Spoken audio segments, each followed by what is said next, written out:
Hi, everyone. Hello. I am Lana Quest, and forgive my green background. I just recorded a show and I didn't want to take it down. I wanted to jump right on and give you the Black Corner because who doesn't want to hang out at the Black Corner? So for today, we are going to talk about some Black history and we're going to talk about some whiskey. Who doesn't like whiskey? How many people out here like whiskey? You like whiskey? I can't drink it. It is too strong. It burns me. I am a lightweight, so I cannot drink whiskey, but I hear it's good. I'm going to talk about the story of Nearest Green. Nearest Green was enslaved.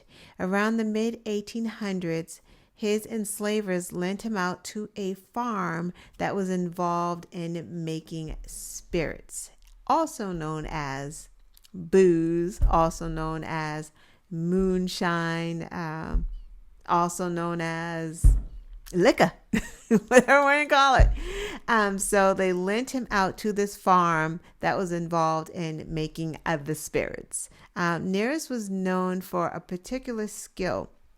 He was a skilled distiller who specialized in the process of using sugar, maple, charcoal for filtering.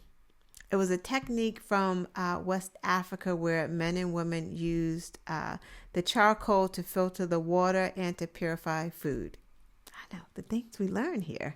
So this process that Nearest Green used made the whiskey go down more smoothly. So Nearest Green did that for this farm for some years. At some point, a young 7-year-old orphan named Jack Daniel went to the farm. He was like a farm hand. He helped out and everything else. He was only 7.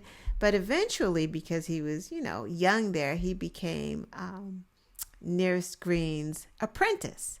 So he was helping Nearest Green, distill this whiskey. So basically, Nearest Green taught Jack Daniel, the young Jack Daniel, everything that he knew about the distillery process. So what happens? You can guess. Once Jack Daniels became an adult, Jack Daniels bought the farm, opened up a distillery, hired Nearest Green to work in the distillery as the master distiller.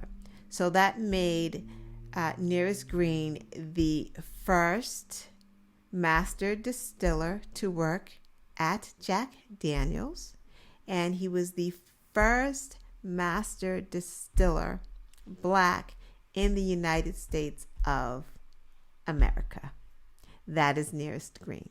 The story gets more interesting, but before I say that, this is the thing that happens to Black people, because Nearest Green did get paid by Jack Daniel to work as his distiller. However, he didn't have any part of the company, of the Jack Daniels company. He didn't have any part of that. So he didn't make any of the millions. He just got paid. So basically, Jack Daniels, and even to this day, his family does not get anything from Jack Daniels, no parts of it. So they took Nearest Green's distillery process, used it for themselves, enriched themselves, and made millions of dollars, whereas, they paid Nearest. I'm sure he made a great living for that time, but it was his technique that made Jack Daniel and his family millions of dollars. So due to the color of Nearest Green's skin, he could not have a distillery. He was not going to be making the millions of dollars. So that's the systemic thing that we're always talking about, and the oppression, and how over time Black people have lost money due to racism. So here's the happy part of this story, because there is a happy ending. In 2017, his descendants made the company Uncle Nearest Inc.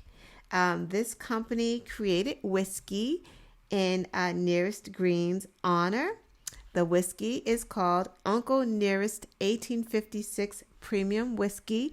This is on the market today. You can buy it today because, again, Jack Daniels did not pay his descendants anything for the time, the technique that Nearest Green gave to Jack Daniels. So, like I said, in 2017, the descendants of Nearest Green created Uncle Nearest Inc. They created a whiskey in his honor called Uncle Nearest 1856 Premium Whiskey.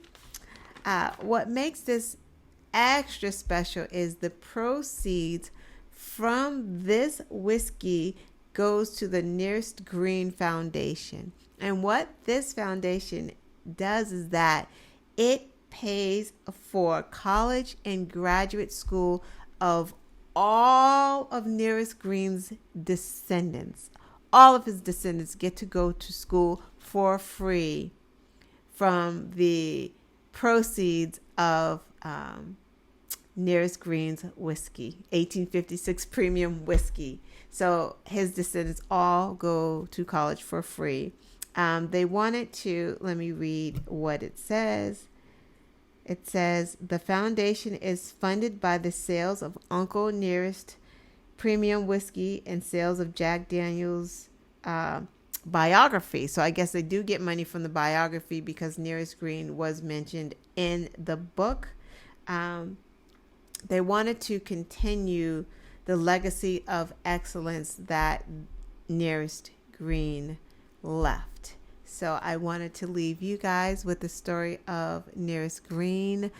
One of my favorite stories next to my Veiny Betch is this one, Nearest Green. So thank you and good night. Or maybe it's not good night. And thank you. Come back to the Black Corner next week. I don't know who we will be talking about, but it will be someone great. So thank you.